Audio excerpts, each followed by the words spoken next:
Olá a todos, sejam bem-vindos a BioPDI, Soluções em Ensaios de Materiais. Meu nome é Bruno Vedovato e hoje eu vou ensinar vocês a como instalar o software das máquinas universais de ensaio e os respectivos drivers.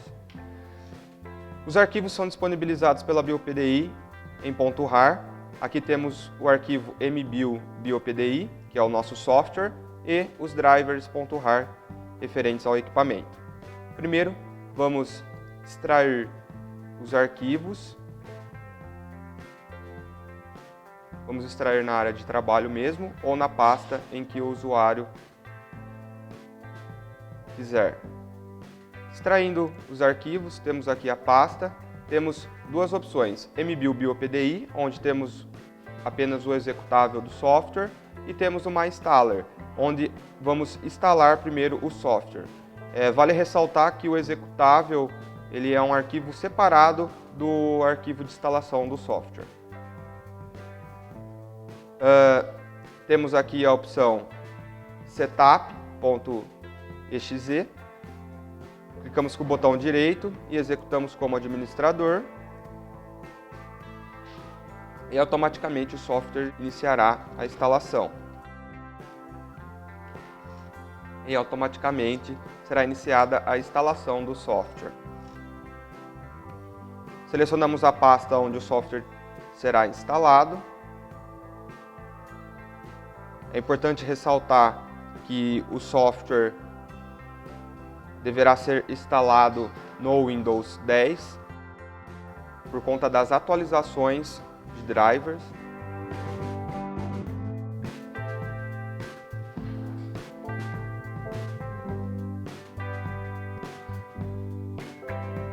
Software instalado.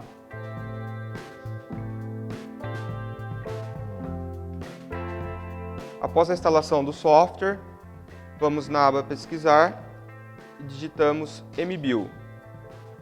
Clicamos em Abrir. E como vocês podem observar, o software está instalado. Antes de realizar a comunicação com o equipamento, é necessário realizar a opção de reiniciar o computador para que a instalação seja concluída. Após ter reiniciado o computador, vamos então instalar os drivers. Clicamos com o botão direito em cima do arquivo driver.rar, clicamos em extrair aqui. Temos aqui a pasta drivers. Antes de realizar a instalação dos drivers, vamos primeiro conectar o equipamento via USB no computador. Conectando o equipamento via USB no computador, vamos identificar em qual porta o computador está realizando a comunicação com o equipamento. Vamos abrir o gerenciador de dispositivos, vamos em porta COM e podemos observar que o nosso computador estabeleceu comunicação pela porta COM 12 com o equipamento. Sendo assim, clicamos com o botão direito em cima da COM 12 e atualizar driver. Clicamos na opção procurar software de driver no computador, clicamos em procurar e selecionamos a pasta Drivers, fornecida pela BioPDI. Clicamos em avançar e automaticamente o computador realiza a instalação do driver. Feito isso, como vocês podem observar, o nome da porta já alterou. Feito isso, reiniciamos o computador novamente. Após reiniciar o computador pela segunda vez, vamos então executar o software.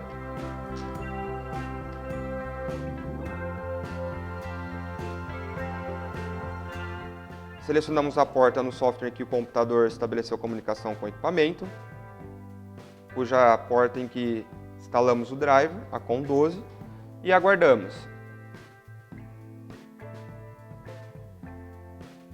Como vocês podem observar, o equipamento está comunicando com o computador.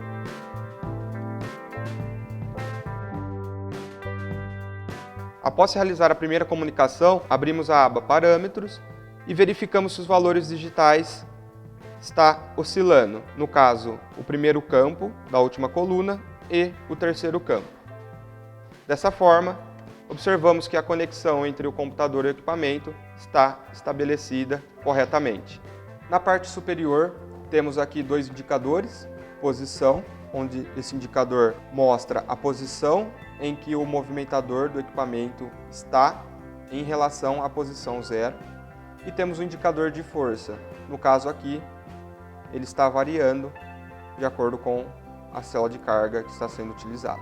Na opção tipo de ensaio, setaremos o tipo de ensaio que realizaremos. No caso, vertical positivo, destinado a ensaio de tração, cisalhamento, entre outros. Vertical negativo, referente a ensaio de compressão, flexão, entre outros. É importante ressaltar que o tipo de ensaio ele deve ser selecionado antes de o operador realizar a pré-carga na amostra, pois toda vez que mudamos o sentido do ensaio, automaticamente o software zera a força. Temos aqui a velocidade do ensaio. Nesse caso, a velocidade mínima do nosso equipamento é de 0,02 milímetros por minuto e a velocidade máxima do nosso equipamento é de 500 milímetros por minuto. A aba de ajuste manual utiliza-se para realizar o setup do ensaio, o ajuste do movimentador para fixar a amostra, onde temos o botão Up e Down para realizar a movimentação do movimentador tanto para cima quanto para baixo. E aqui temos a opção para setar a velocidade de ajuste manual.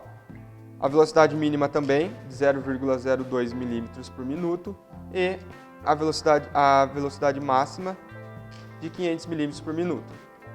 Temos aqui a opção de retorno automático, o Home, conforme eu havia explicado para vocês. O Home ele faz o retorno automático da posição em que está arquivado o movimentador até a posição zero.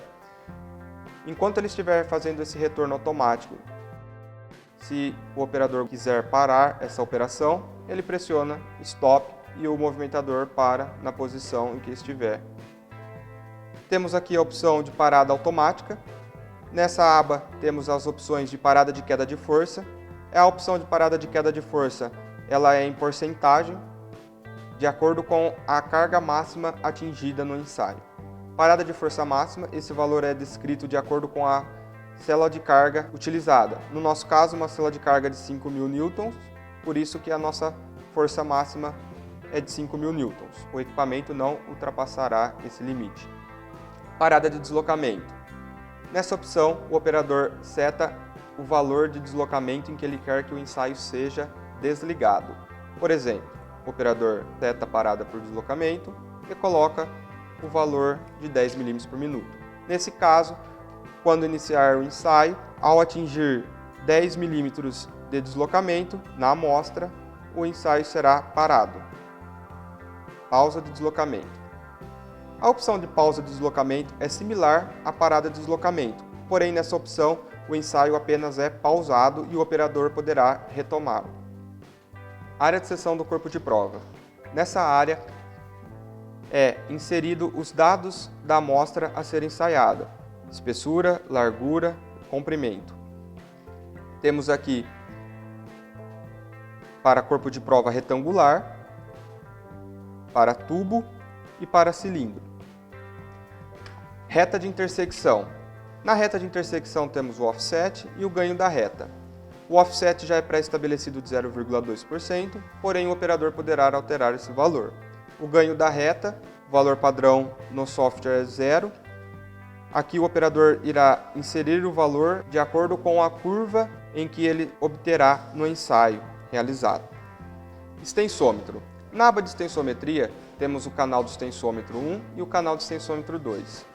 No canal 1, podemos estabelecer a comunicação com o extensômetro de 1 mm, extensômetro de 50 mm, 100 mm e 250 mm. No canal 2, podemos estabelecer a comunicação com apenas o extensômetro de 1 mm e 50 mm. Opções de ensaio. O software WPDI permite que os ensaios sejam realizados em dois eixos: tensão em MPa por deformação em porcentagem ou força em Newton por posição em milímetros. Indicadores. Na aba de indicadores, o operador deverá setar os indicadores em que ele deseja obter no ensaio: força em Newton, posição em milímetros, tensão máxima em MPa, tensão de escoamento em MPa, alongamento da amostra em porcentagem, redução da área da amostra em porcentagem e o módulo de elasticidade, módulo de Young. Após aprender sobre a aba de configuração do ensaio, vamos aprender um pouco sobre a aba de ensaio. Após setar todos os pontos sobre o ensaio a ser realizado, selecionamos a aba de ensaio. Na aba de ensaio temos a aba de ensaio 1, 2, 3 até 10, onde poderá realizar o ensaio 1, assim que finalizar ele poderá realizar o ensaio 2, 3 até o 10, para que na hora que ele for exportar o relatório, ele consiga comparar os dados entre os 10 ensaios realizados. Nesse caso, falando sobre o ensaio 1, temos aqui o gráfico, onde será acompanhado a curva em que a amostra apresentará em tempo real. Temos aqui os 3 cursores, onde o operador poderá deslocar esses cursores a fim de realizar a medição em um determinado ponto, seja no eixo X em milímetros e no eixo Y, no nosso caso, em Newton. Temos aqui à direita os indicadores do módulo de Young, a posição, a força, a tensão. No campo LF será indicado o comprimento final do corpo de prova, o alongamento apresentado na amostra, e no campo AF será indicado a área final do corpo de prova, a redução da área da amostra, a área transversal e a tensão de escoamento. Isso para todos os campos de ensaio. Temos aqui no caso agora o módulo de Young 2, a posição 2, a força 2 e assim sucessivamente. Isso até a aba de ensaio 10. Para realizar o ensaio, simplesmente após realizar toda a pré-carga, clica-se em iniciar o ensaio e automaticamente o software realizará o ensaio na amostra fixada e, dependendo da configuração estabelecida, o software finalizará o ensaio automaticamente. Aba de relatório. Na aba de relatório, o usuário poderá trocar o logo da empresa a ser apresentado no relatório. No caso, ele seleciona o endereço em que a imagem se encontra e aperta o check. Porém, a imagem deve estar nas seguintes configurações: imagem PNG 200 por 120 pixels. Nessa caixa de texto temos as informações empresarial referente à BioPDI. No caso do usuário, ele pode colocar as informações da sua empresa ou do cliente em que ele está emitindo o relatório. Aqui temos a tabela dos dados referente ao ensaio, o nome do ensaio, a norma que ele está seguindo, identificação, a célula de carga a ser utilizada, velocidade de deslocamento, temperatura do laboratório, máquina utilizada, umidade relativa, pré-carga estabelecida no ensaio, ensaio realizado, a hora e a data. Todas essas opções, essas informações podem ser alteradas, porém toda vez que o software da BioPDI for fechado e for aberto novamente, as informações que estarão encontradas aqui serão essas. Porém, as informações referentes à empresa e à logo podem ser customizadas de acordo com a necessidade do cliente. Na aba de relatório, temos aqui uma tabela com as 10 abas dos ensaios, os números de amostras no caso, ensaio 1, 2, 3 até o 10. Conforme o usuário for selecionando essas opções, o software vai preenchendo esses dados automaticamente e faz um comparativo entre o valor mínimo, máximo, o valor médio e o desvio padrão entre esses ensaios. E o software plota a curva de cada ensaio com cada cor de acordo com a tabela. Por exemplo, a curva do ensaio 1 será plotada em vermelho, a do ensaio 2 em marrom, a do ensaio 3 em roxo, assim sucessivamente até a do ensaio 10 em rosa. Após realizar o ensaio e selecionar quais os ensaios que serão exportados, o operador deverá selecionar a pasta em que ele deverá exportar os dados e o nome do ensaio no caso. Eu vou colocar o nome como ensaio teste. Automaticamente o software endereça e, após conferir o endereço, o operador deverá clicar em exportar. Automaticamente o software ele mostra rápido na tela do computador os relatórios e já fecha e deixa salvado no local em que o operador setou. Porém, se o local for o mesmo e o operador quiser realizar apenas a comparação entre o ensaio 1 e 2, ele pode manter o mesmo endereço e mudar o nome apenas do relatório, ensaio 1 e 2, no caso 1 e 2. E clique em exportar. O software, no caso, ele não vai salvar um dado em cima do outro, porque os arquivos estão com nomes diferentes. Isso facilita na hora de realizar a comparação entre os ensaios e ficar arquivando esses dados. Após entender sobre a aba de relatório, temos a aba final, a aba de parâmetros. Essa aba de parâmetros ela é inserida apenas para controle sobre os dados em que o equipamento está lendo e direcionando, a fim de que, se o equipamento apresentar alguma falha ou se for necessário fazer a leitura de algum dado pelo técnico da BioPDI, esses dados estão presentes na aba de parâmetros. Essa aba de parâmetros deverá apenas ser operada por técnicos da BioPDI, tanto que, se vocês observarem, todos os indicadores são bloqueados. Obrigado a todos pela atenção. Qualquer dúvida referente ao equipamento da BioPDI e o software, entre em contato conosco.